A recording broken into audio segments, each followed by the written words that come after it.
Hi, I'm Brandon. I'm Caleb. I'm Ryan. And I'm Isaac. Thank you so much for listening to the King's Advocate podcast. We have two disclaimers today. Number one, well, actually, I guess we have three. Number one, we didn't post an episode a couple Fridays ago because that was the area-wide meeting. We figured that since we're all going to be so busy with that anyway, we shouldn't post an episode. So that's why we skipped that week. Second disclaimer, just like always, we are a group of young guys who like studying the Bible. We're not scholars or experts on the Bible in any way. We just enjoy talking about the Bible together, and we hope that's beneficial for everyone here. Third thing, this episode is going to be a little bit different. Instead of going over a formal study like we typically do, where one person presents and we all kind of jump in and talk about that topic, we're just going to have a conversation about the Bible, about stories in the Bible, about characters in the Bible, just kind of whatever comes to mind. And we're going to see how it goes, and if it goes well, we may do it again one day, but if it doesn't, then we'll just scrap this episode and move on. Another disclaimer, we're in a bit of a different environment, so the air conditioning for the three of us may be a little bit loud, so apologize about that. All right, so 4 disclaimers right off the bat. We're off to a great start. Can anyone think of any Brandon, more would you like to add a disclaimer? No. I guess not. So, I guess we'll go ahead and get started. So, first of all, I don't know. Where should we start? There's not... this isn't formal, so... who has a story they want to talk about right off the bat? Wow, guys. Representing. I really like the story of Melchizedek. He's a pretty mysterious figure in the Bible. He's talked about in Hebrews and also in Genesis because he's a high priest who Abraham meets. And Abraham meets him after he's been fighting, and he gives him, what is it? Is it a tenth? Yeah, it's a tenth because that's where tithing came from. Is Melchizedek met Abraham after? I think it says like after the slaughter of kings. Is let me look it up because I want to get the wording right. I don't know if I can spell his name actually.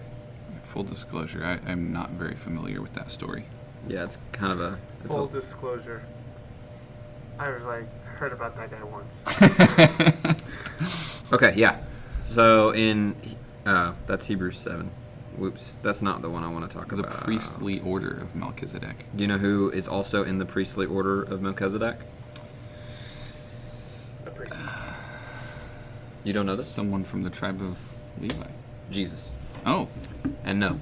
The tribe of Levi is a different order of priests because actually the reason that Jesus is the high priest, and that would be kind of odd to a lot of people in the nation of Israel, is because Levites were always the priests, and Jesus was not of the tribe of Levi, right? Mm-hmm. So he couldn't be a priest after the Jewish order. He couldn't be a priest like is described in the Old Testament and the Old Law because they had to be from the tribe of Levi. So he couldn't be a priest after them. So he was a priest after the order of Melchizedek. Okay. And let's see, Melchizedek is in Genesis 14. And in 17 it says, and the king of Sodom went out to meet him after his return from the slaughter of Chedorlaomer. I didn't read this beforehand, obviously. And of the kings that were with him at the valley of Sheva, which is the king's dale, and Melchizedek, king of Salem, brought forth bread and wine, and he was the priest of the Most High God. And he blessed him and said, Blessed be Abram of the Most High God, possessor of heaven and earth, and blessed be the Most High God, which hath delivered thine enemies into thy hand, and he gave him tithes of all.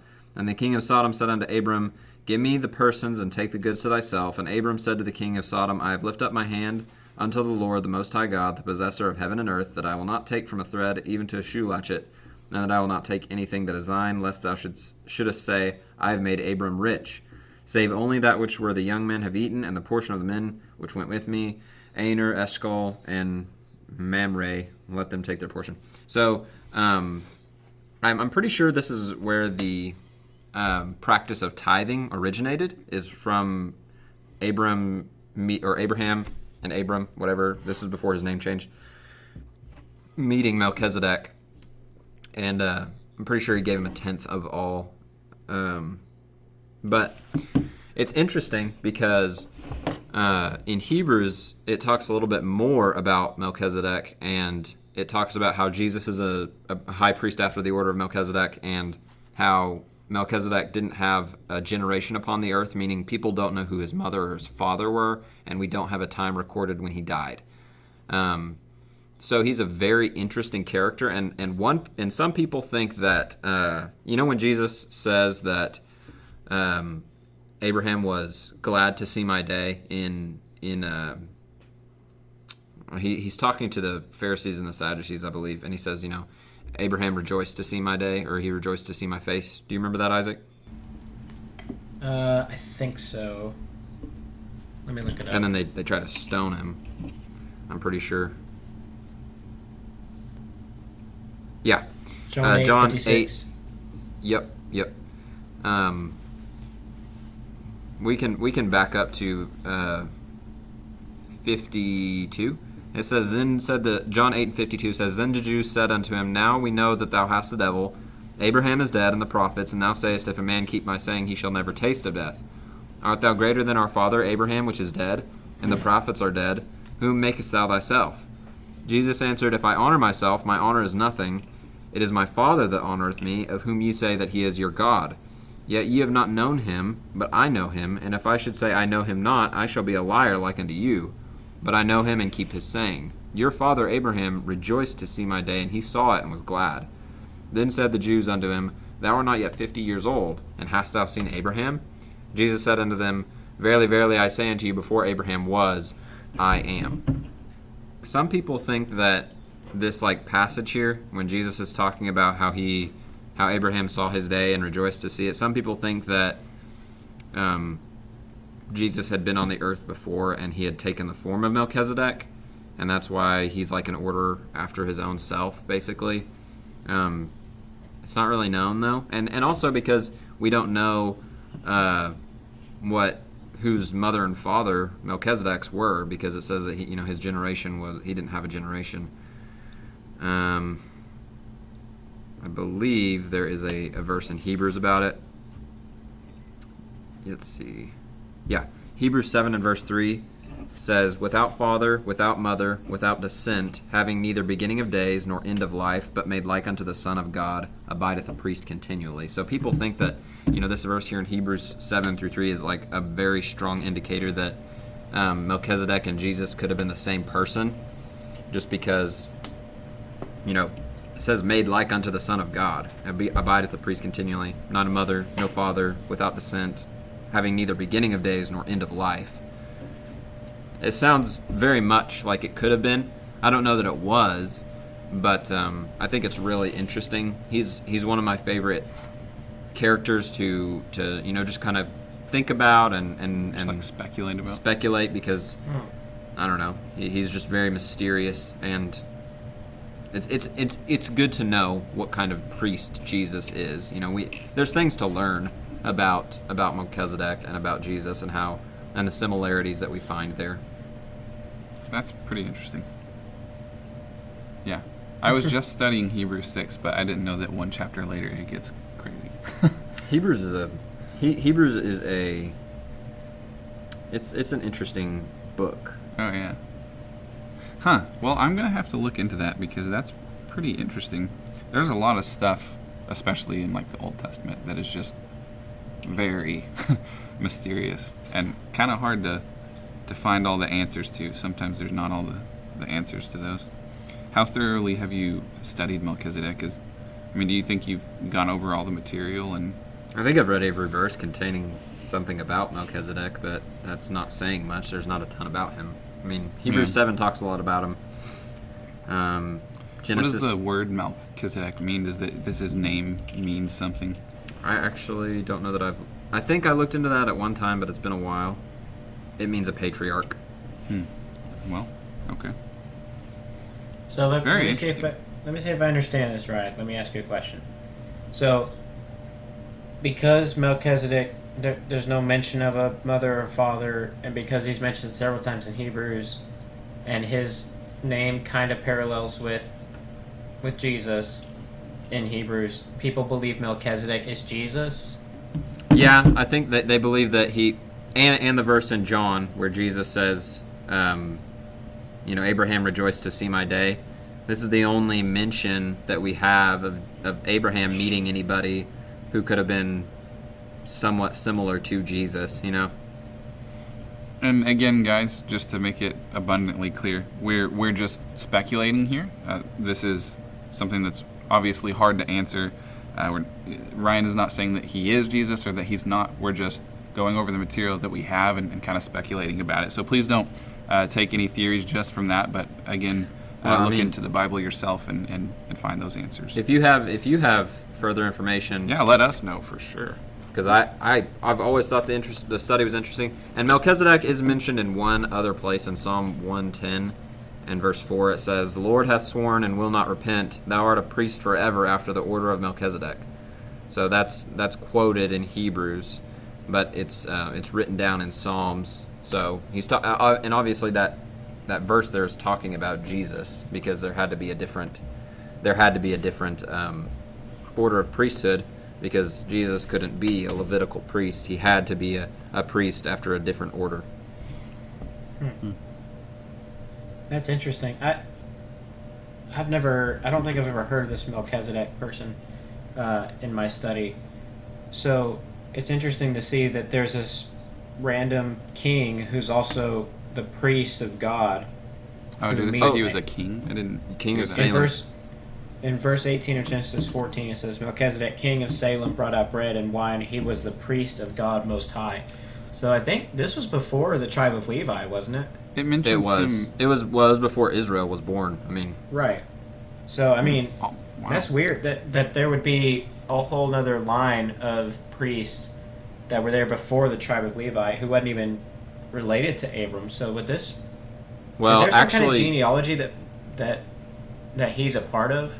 Actually, well, no. But in that verse in Hebrews, it says that he has no descent. It says without descent, meaning he didn't have children. So he doesn't. There's no line of priests after Melchizedek except for Jesus. Jesus is the only priest who comes from that same line. So Melchizedek wasn't born, and he did not bear. It doesn't say that he wasn't born. It just says that he doesn't have.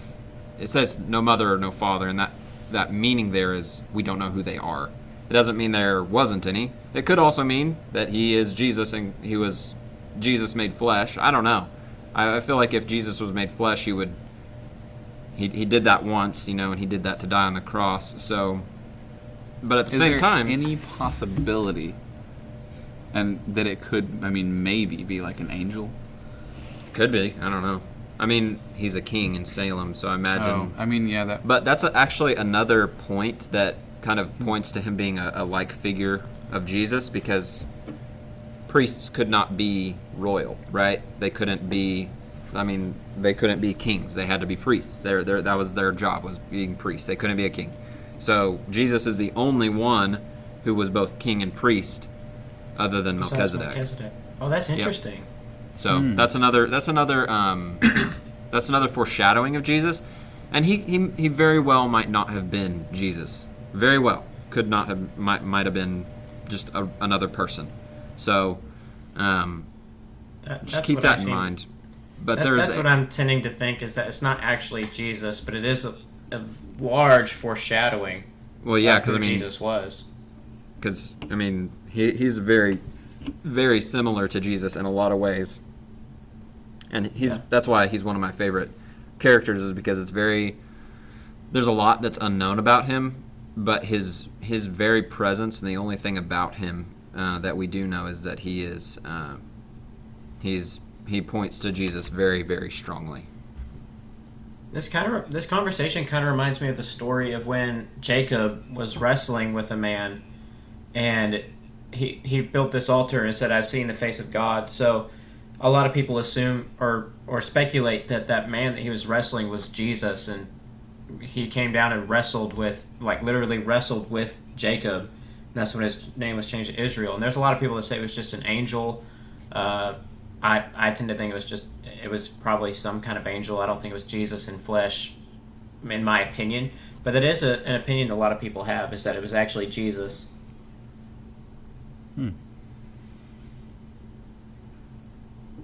Well, I had an interesting one that's totally unrelated, though. If we're Okay, go done for with it. this topic. This is a little more nerdy. It's a little less like vague and interesting like that. But one of my favorite studies that I did was, again, kind of random, but I just looked at all of the different, like, let's see, like classifications of public leaders that were alive in Jesus' time, like amongst the Romans and the Hebrew leaders and all of that. So when I was studying the Sadducees, Pharisees, and scribes and that whole order of the like the Sanhedrin and all, I went back and found that in Numbers chapter 11, they kind of established the idea, or like the baseline for the Sanhedrin, which was, it means setting together or council is what that word means. And that council that was kind of formed at that time with Moses was carried all the way up until the fall of Jerusalem. When there was a Sanhedrin and a council, there was this whole like Jewish court system that was just for the Jewish law. And they had sort of a power over the Jewish people.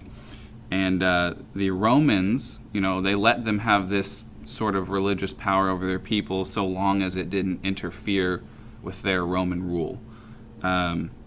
So the Sanhedrin, back in Numbers 11, Moses took some advice and ended up making a council to help him judge the people and help him with the sort of legal matters that he couldn't deal with all by himself because he was so incredibly overwhelmed and busy. So they ended up appointing like 70 people from the elders and stuff like that. And all the way up until the day of Jesus, there was a great Sanhedrin that was in Jerusalem that had 70 people, who was head by one that was originally head by Moses, was the head of the council. And that became the Sanhedrin all the way through the history of that up until the fall of Jerusalem. So that was kind of established there, but it doesn't necessarily make mention of it. You just kind of see it form there and see the base idea of it. And then there was also lower Sanhedrins or councils spread throughout the different like countries and cities and stuff that they had refuge in. There were lower Sanhedrins that were of lesser members, and so it was like a local council, and then there was a high council that was in Jerusalem. I was just thinking about that earlier, and I thought that was something interesting to bring up. So that was kind of cool. I think the idea of where the Pharisees and the Sadducees come from is also an interesting study. Just like their sects right. breaking off. So the Pharisees were actually originally established to bring the people back to the law. Like, they were very zealous of the law. They really wanted the nation of Israel to come back to God and to follow the law. And, so originally they're this group of, I would say righteous men who had the right idea, who had the right intent in their heart, mm-hmm. and they were successful to the point that, they became powerful. And that power is kind of what led them to go astray and fall off from being what they were, because they began to love that power. Mm-hmm. And the men who originally, took that leadership role and that action, they had died, because the Pharisees had been around for a long time when Jesus came. And so this original group of men who had the right idea, they were gone, and their descendants just basically took this position and used it as a way to lift themselves up. Yeah. Which I think that's an interesting study. And the Sadducees were a sect that came off of the Pharisees. I'm almost 100% positive of that. And the only difference between the Pharisees and the Sadducees were the Sadducees did not believe in the resurrection. They thought that once you died, you stayed dead, which puzzles me, because I don't know. There's just so much in the in the Old Testament even about That's why they were sad, you see. yeah, they're so sad, you see. That there's so much in the Old Testament about God, giving eternal life and things like that I don't understand how they didn't believe in the resurrection. I think it was, I've got one of the verses down here, but I'm going to have to pull it up. I think it's Acts 23, when Paul was amongst the council with both the Sadducees and the Pharisees. And he set them against each other. Yeah. Which I think is really funny. Oh, yeah. I mean, the Sadducees were just wrong. They were wrong about one of their tenets, one of their doctrines, and the Pharisees were wrong about the way they went about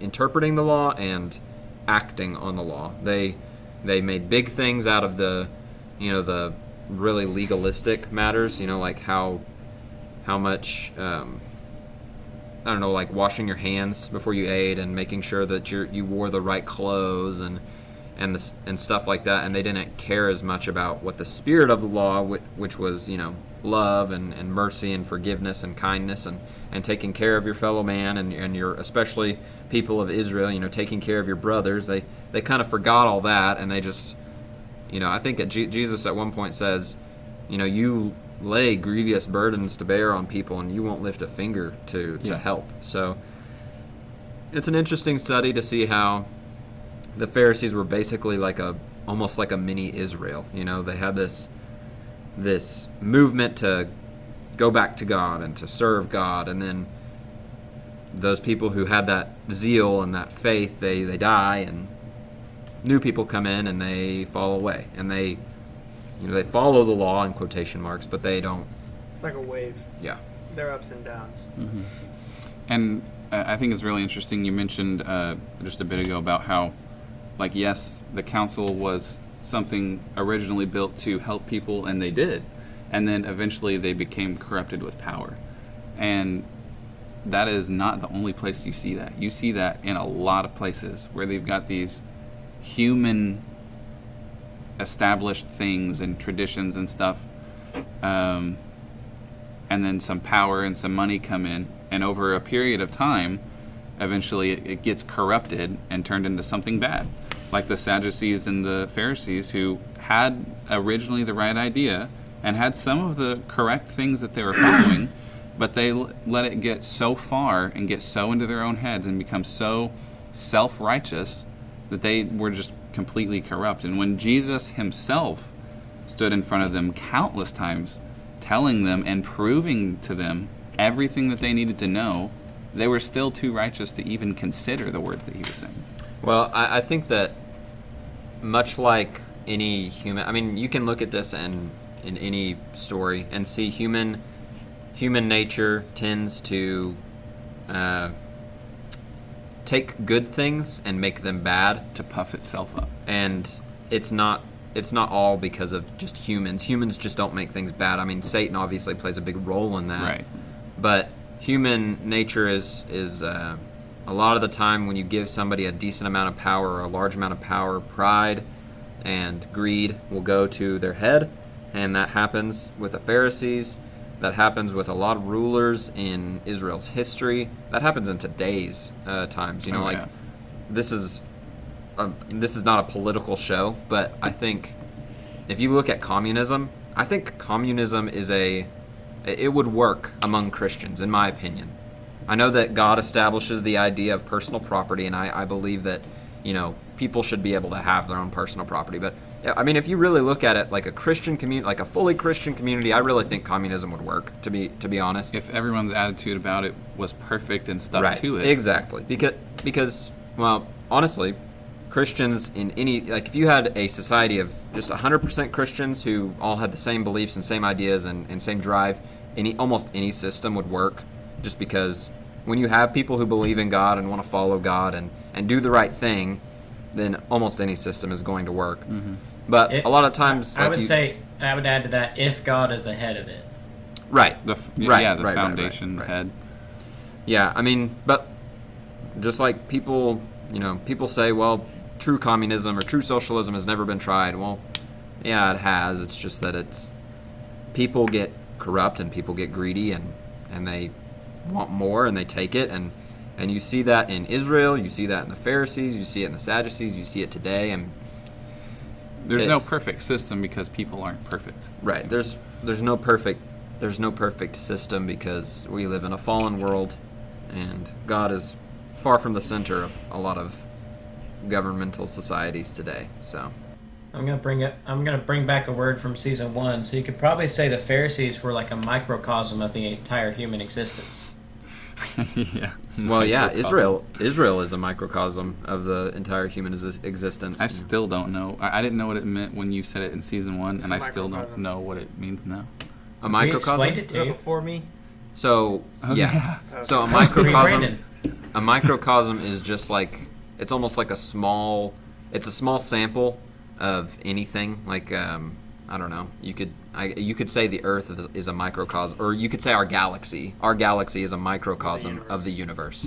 It's just a smaller sample size of something where you can see you can draw examples out of it, and apply that to a larger body.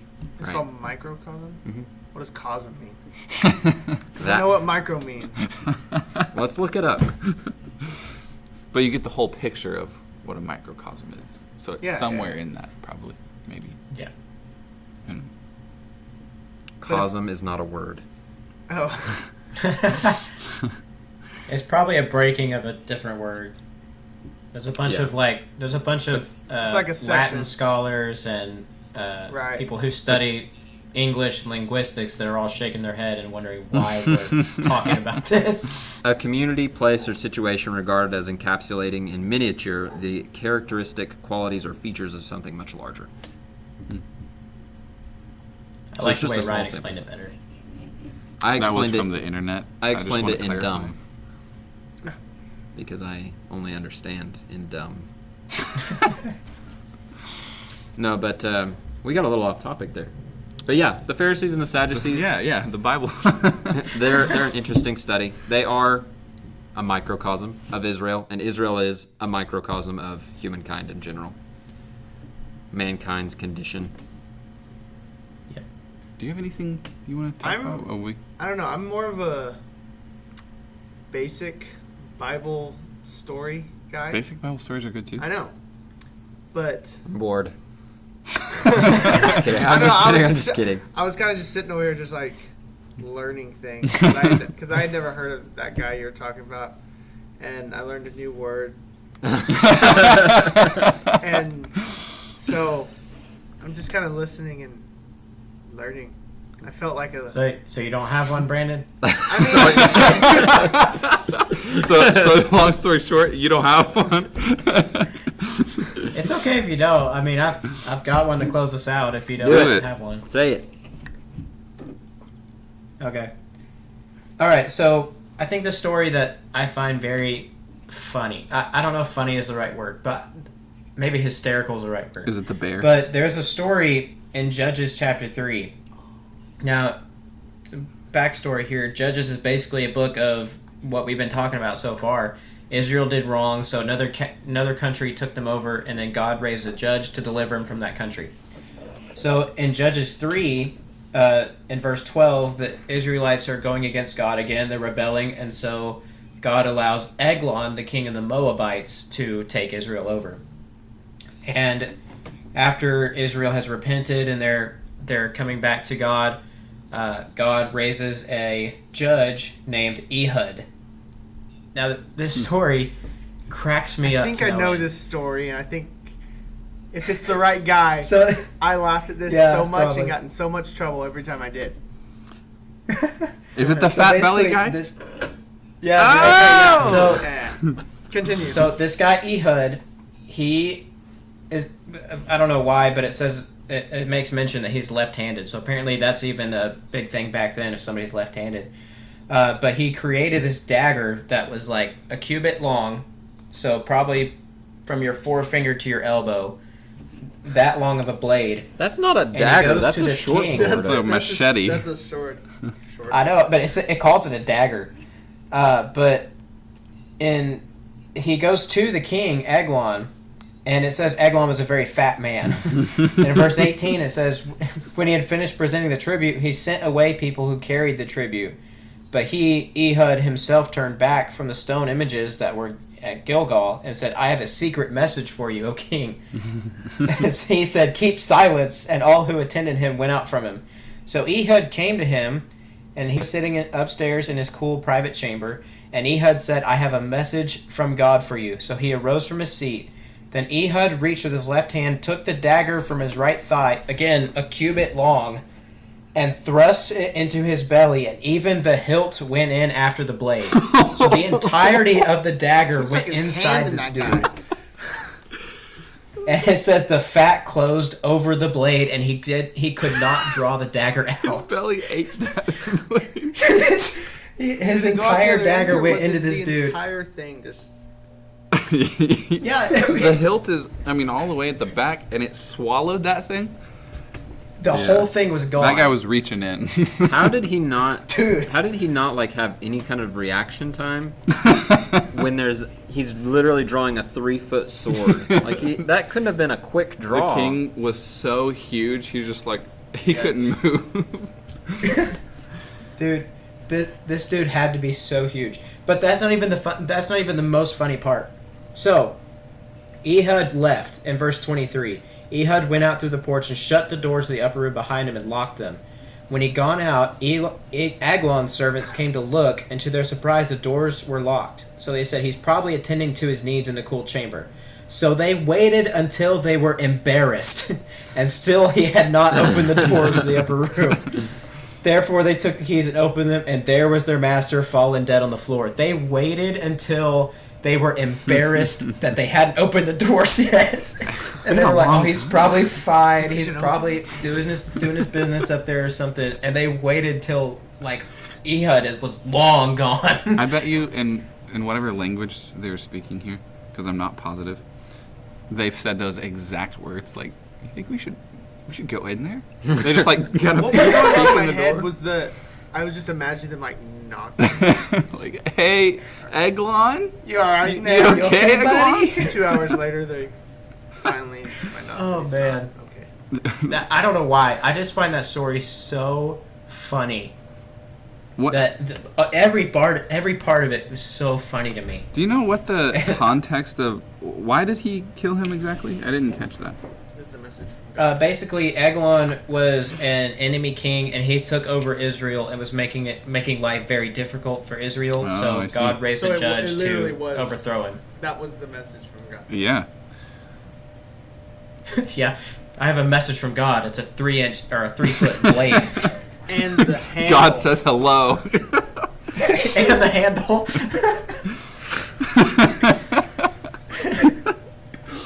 Tony says hello.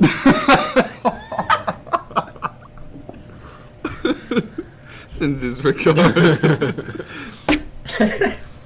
I keep meaning to go back and go over all the ones that I learned as a kid, because when you go back over them as an adult and you haven't read them in a while, they're so much different than you remember them, Well, yeah. It's fun talking about these Bible stories that are somewhat unknown, and the things that and the historical aspect of the scriptures that we don't see as heavily in the scriptures. We have to go outside of the scriptures to see more about it. It's interesting to read about these, but really, the stories that that we all know are the one we all know them for a reason. It's because they're the ones that God intended for us to learn from the most. Yes, we can learn from the fact that God saved Israel, and he did it with a somewhat comical guy who got his sword stuck in a fat guy's belly. And it's interesting to read about Melchizedek, who's is a huge foreshadowing of Jesus to come, and that's a larger part of the Old Testament being a book of foreshadowing towards Jesus. And it's interesting to learn about the Pharisees and the Sadducees, how they came to be, how they're how sin corrupts, how power corrupts, how without Jesus they couldn't do it, and they couldn't get it right. But those basic stories, quote unquote basic stories, are the ones that are are very important to us in our faith. You know, learning about, I mean, Jesus is a central story in the Bible. He is the central story and should be in our lives. He's the most important character. David is a huge character in the Bible, and for a lot of reasons. He's a king. He's a man after God's own heart, but he failed. He's just like all the rest of us. And I want to kind of mention as you're doing this wrap up that yes, in this episode we kind of just discussed some things. We didn't really have a study to just lay out, but don't take that as there's nothing valuable, because these stories that are very interesting, they do have things that you can take from them. There's a lot of information that you can, like Ryan was saying, study out and apply to yourself and grow in knowledge. So take this as influence to go find those stories and study them out yourself and apply that to your life and add that to your knowledge. So use that as a motivation. Go get into the Bible. I have two characters in the Old Testament to study who are very interesting and who do have very pertinent, very, pertinent. It means it's important. They have very important lessons to teach us, and very important lessons that point to our New Testament lives. One is Jehoiakim, and the other is Zerubbabel. I'll give you a small hint. Jehoiakim was a king of Israel, and Zerubbabel was kind of a king, and that's your hints. Look at Ezra. Is it Zerubbabel, like the god? Like, is No. he? Okay. No, Are Zerubbabel. you giving listeners homework? Yes. Zerubbabel. Look up Awesome. Zerubbabel and look up Jehoiakim and see what you can find out about him. Wait, so does this mean our next episode is going to be on them? Nope. Oh, okay. Just If you have questions, if any listeners actually do this and send in some stuff, I know a little bit about them. I don't know a ton about them, but I would be very interested to see what they say. I did a lesson about Zerubbabel, so I know a little bit about Zerubbabel. And again, talking about sending stuff in, please do, if you have something you're wanting to learn more about or just something you're just interested in, give us ideas and we'll study those things out and try to make an episode on it. So, Jordan Dancer, I know that you have a question that you've asked a long time ago, and I've thought about it. I don't have an answer yet, but one day I will get on here and I'll give we need to make it a point to a somewhat incompetent answer. All right, well, I guess without further ado, I'm Brandon. I'm Caleb. I'm Ryan. And I'm Isaac. Thank you so much for listening to the King's Advocate podcast.